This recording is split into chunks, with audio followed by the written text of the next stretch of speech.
Hi everybody, this is B007, back not with a 10-minute movie review as per normal, but with a discussion of a TV documentary. So this is rather rare for me, but I think the documentary has prompted such controversy and is so important that it merits some discussion. So the film under discussion today is India's Daughter, which is a 63-minute BBC-funded film directed by a lady called Leslie Udwin, who was the producer of the fantastically successful East is East, a British, comedy, but also a dramatic treatment of what it was like to grow up in a mixed-race family in England 20 or 30 years ago. So someone who obviously has some knowledge and concern with cultural misalignment, cultural problems. The documentary is about the brutal gang rape that occurred in Delhi, India, so the capital city of India, in December 2012. It's the case of Jyoti Singh. So the name has finally been released of the victim by her family, who want her case to be seen as a touch paper.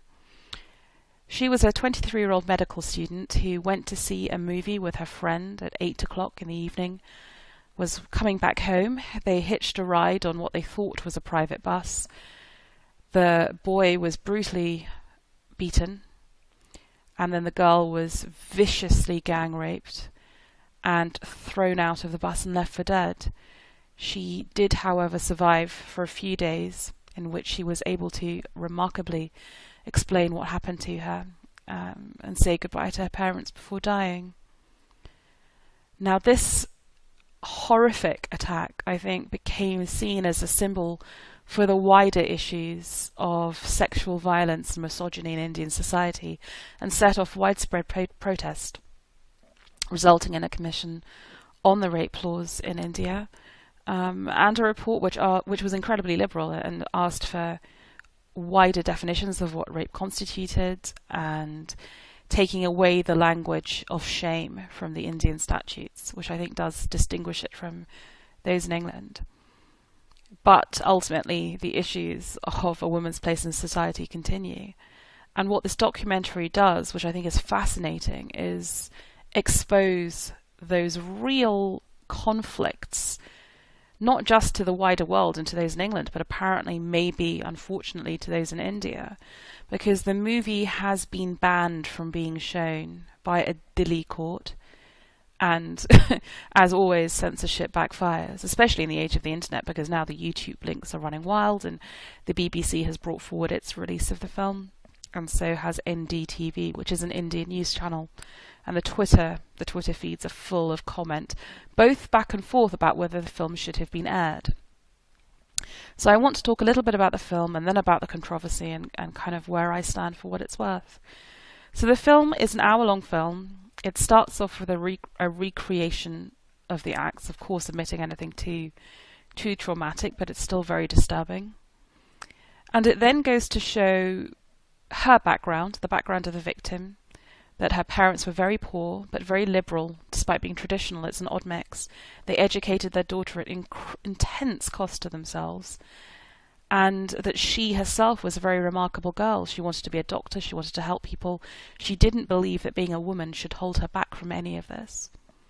The film then goes to explore the backgrounds of the rapists and the murderers, and perhaps most controversially, has an interview with the chap who protests that he was merely driving, but who has been convicted for her rape. And it's shocking to see him show really no apparent remorse.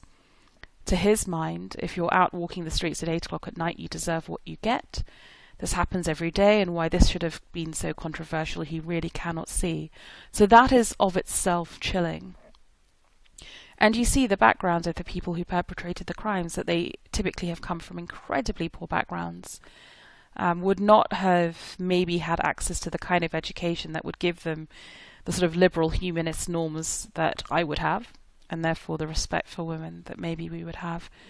And so you can kind of get maybe an understanding of where their attitudes come from, even though they're still unforgivable. What is even more shocking, I think, is that the barristers defending those men evince the same attitudes.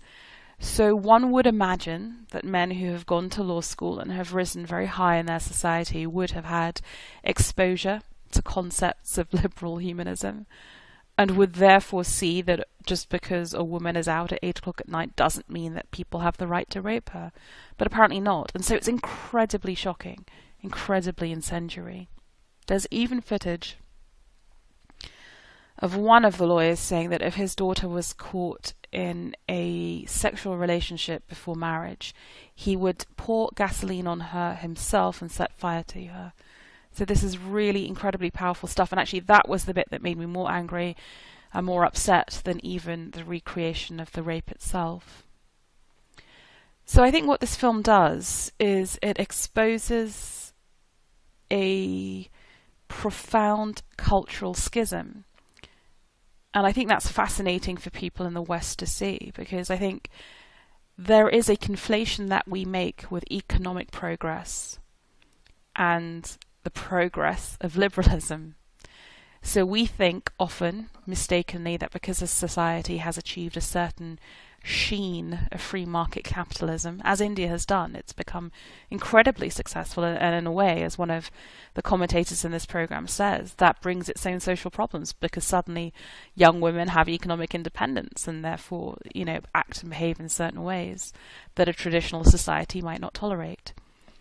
But as I said, I think the important thing about this documentary is that it teaches us not to conflate the fact that suddenly people now want to shop in modern shopping malls and go to the Cineplex and have designer clothes and watch Premier League football, despite the fact that they do all these superficial things that feel very much like our lives here in England or in America or anywhere else, does not mean that at a profound level they share our cultural values.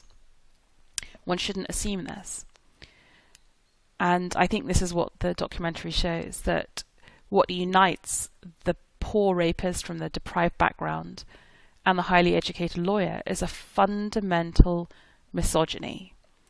And it's a misogyny that is bound and woven entirely into the fabric of a society. And one of the most important commentators, I think, on the documentary says that, well, what do you expect? If from the very start of life a young boy sees that he's given a full glass of milk and the sister's given half a glass, then, and that kind of preference towards boys occurs, then what are you expecting them to... of course they believe they're entitled to do whatever they want to do. So it's an incredible documentary. It contains unwelcome truths, I think, about Indian society that those of us, even in the Indian diaspora, know very well. We can be in England or America or Canada for many, many decades, and yet you will still find, perhaps, I don't know, I don't want to speak for everyone, that a male child born is treated in a different way to a female child born. Perhaps. It just goes to show how deeply rooted some of these very prejudiced ideas are. So that's the documentary. Is it well made? I think it has unbelievable access, and that's always beneficial. I think it was right to give the rapist a platform, not because you're condoning his attitude and behaviours, but because one has to understand how he feels in order to tackle the grassroots prejudice that allows that kind of attitude to flourish. You can't close your eye to a problem. You have to look it squarely in the eye to tackle it. And that's what this documentary does. There are other areas where I feel maybe more judgment might have been exercised. For instance, if you talk about how the girl was bleeding to death and then you flash to blood on the floor, is that really necessary?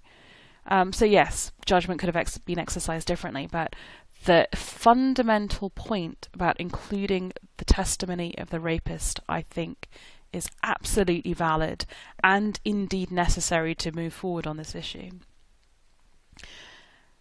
However, what it has done is given the Delhi courts an excuse not to have the film shown. So it's absolutely hilarious because they can look incredibly sympathetic to the victim and say, well, we're acting in her best interest. We're trying to show respect to her by not giving the rapist a platform, and that's why we're going to ban the film. And so you have this bizarre conflation of interest whereby you have, left-wing people saying the film should be banned because they have sympathy for the rape victim. Ultimately, I think what you have to say is this, that the parents of the victim have cooperated fully with this program and have also in making this program, released her name for the first time because they want to have this discussion go on. And I think you have to respect their decision to cooperate, knowing that the rapist had a platform. And as for the decision to censor this film in India, like I said, in the age of the internet, I think this utterly backfires. It needs to prompt a debate that isn't just about the sexual safety of women in India, but that is far more profound about how women are treated in a society where the fundamental traditional culture is patriarchal, and that to criticize that patriarchy should not be seen as some kind of imperialist racist project on the part of the BBC, but rather just a general discussion in a post-Enlightenment age when we have other universal right norms that we can discuss in opposition to those traditional and cultural values. To that end, I think India's Daughter is so valuable as a starting point for the discussion and should be not just seen in India, but compulsory viewing in Indian schools. I mean, kids should be being taught this. Young girls should be being taught that they don't have to stay in at night, that they have every right to roam the streets at night, that nobody has the right to rape them, and that they should not feel ashamed when that happens.